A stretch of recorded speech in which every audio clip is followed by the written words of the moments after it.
Praises to Jesus, hallelujah, glory to Lord. परमेश्वर यहोवा की स्तुति हो जो सदैव सिंहासन पर विराजमान है। उसने अपना सिंहासन न्याय के लिए सिद्ध किया है। जब ठीक समय आएगा वो आप ही ठीक ठीक न्याय करेगा।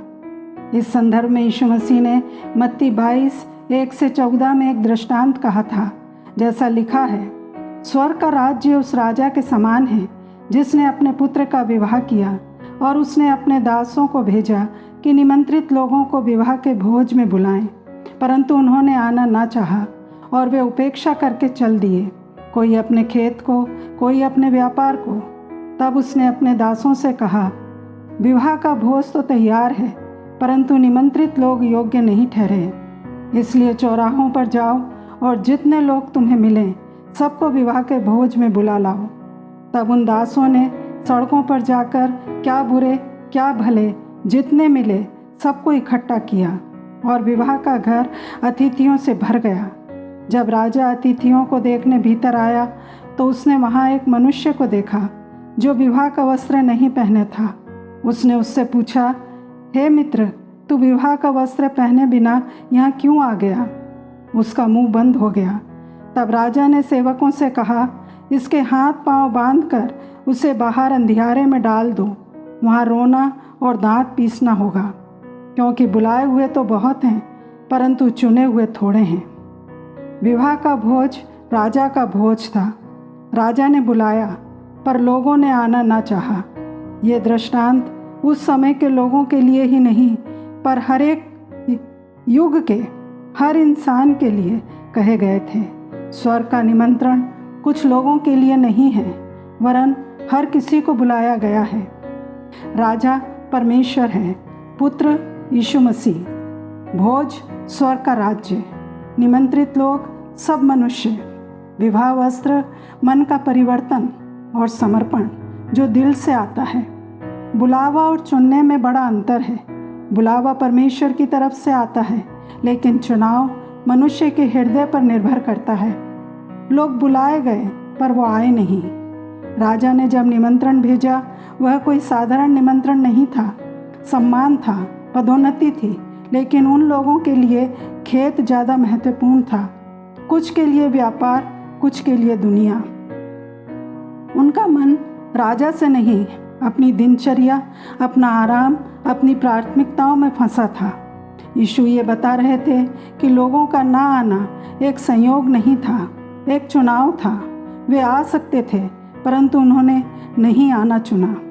ये आज भी सच है। हम अपना बोझ उठाए रखना चाहते हैं, संघर्ष करते रहते हैं, पर परमेश्वर की बुलाहट की आवाज़ को नहीं सुनते।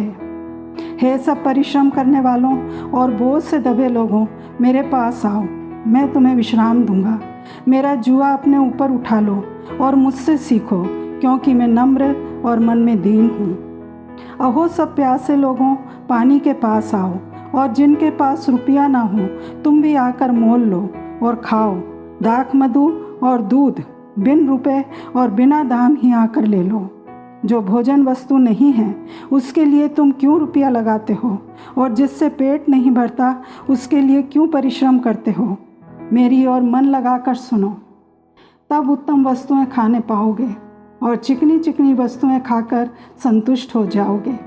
कान लगाओ और मेरे पास आओ, सुनो, तब तुम जीवित रहोगे। तो प्रियो, कहीं हम स्वर्ग की बुलाहट को अपनी व्यस्तता में तो खो नहीं रहे।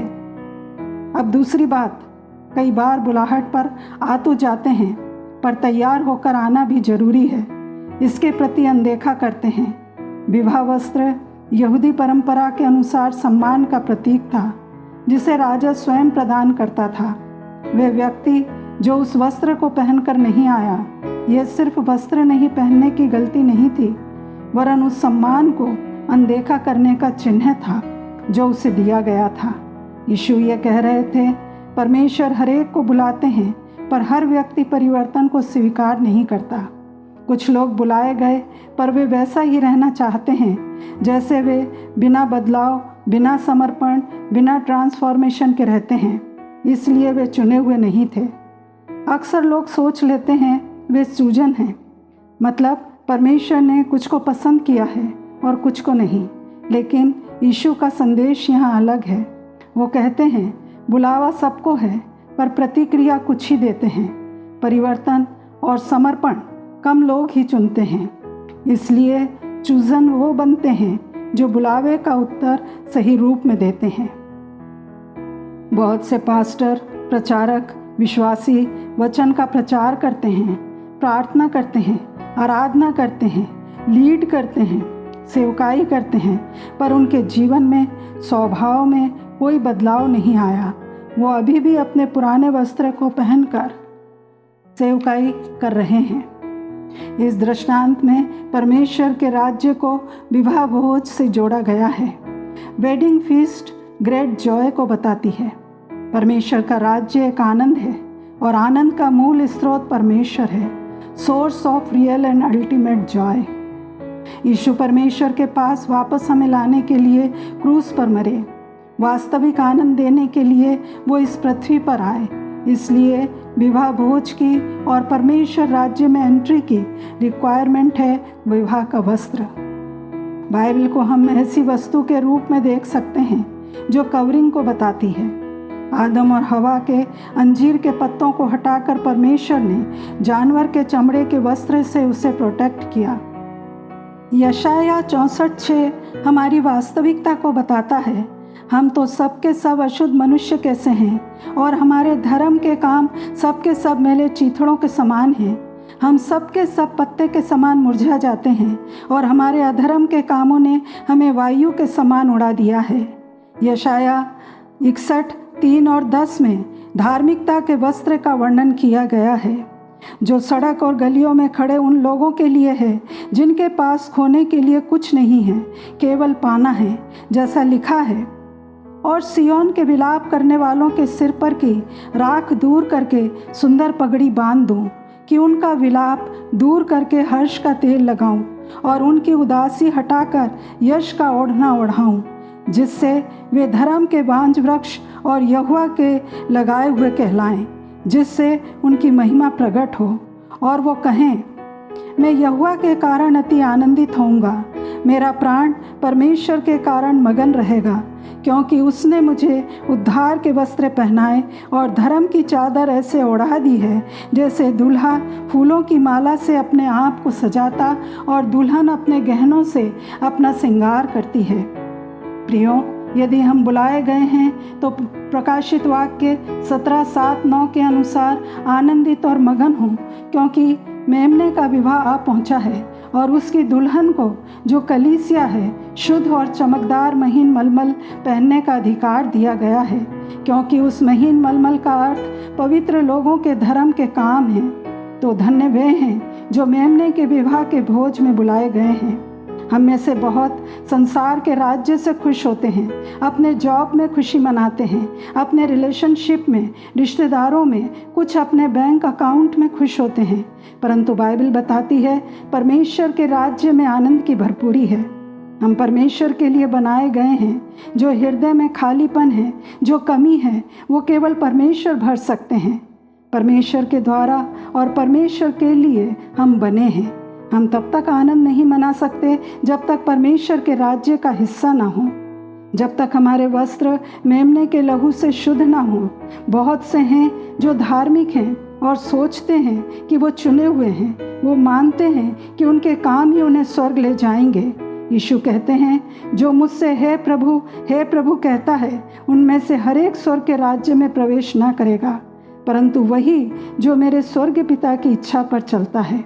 उस दिन बहुत से लोग मुझसे कहेंगे, हे प्रभु, क्या हमने तेरे नाम से भविष्यवाणी नहीं की और तेरे नाम से दुष्ट आत्माओं को नहीं निकाला और तेरे नाम से बहुत से आश्चर्यक्रम नहीं किए? तब मैं उनसे कह दूंगा, मैंने तुमको कभी नहीं जाना। हे कुकर्म करने वालों, मेरे पास से चले जाओ। तो चुने हुए वे नहीं जो बुलाए गए हैं या बाहरी रूप में अच्छे काम करते हैं। चुने हुए वे हैं जिन्हें यीशु जानते हैं।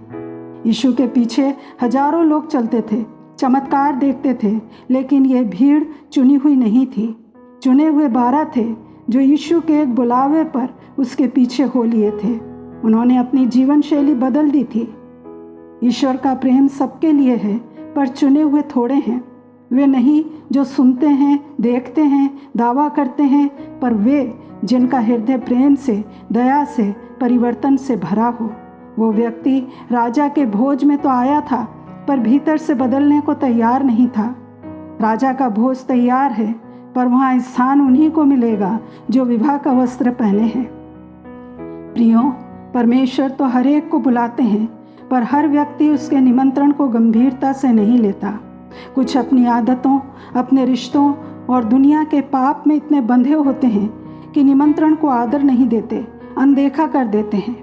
यीशु कहते हैं, समय आता है, वरन निकट है, जब हर राष्ट्र, हर देश, हर जीवन मेरे सामने खड़ा होगा। चुने हुए वे हैं जो मेरे वचन को सुनकर मेरे पीछे चलते हैं। स्वर्ग का निमंत्रण अब मेरे हाथ में है और चुना जाना मेरे निर्णय पर आधारित है।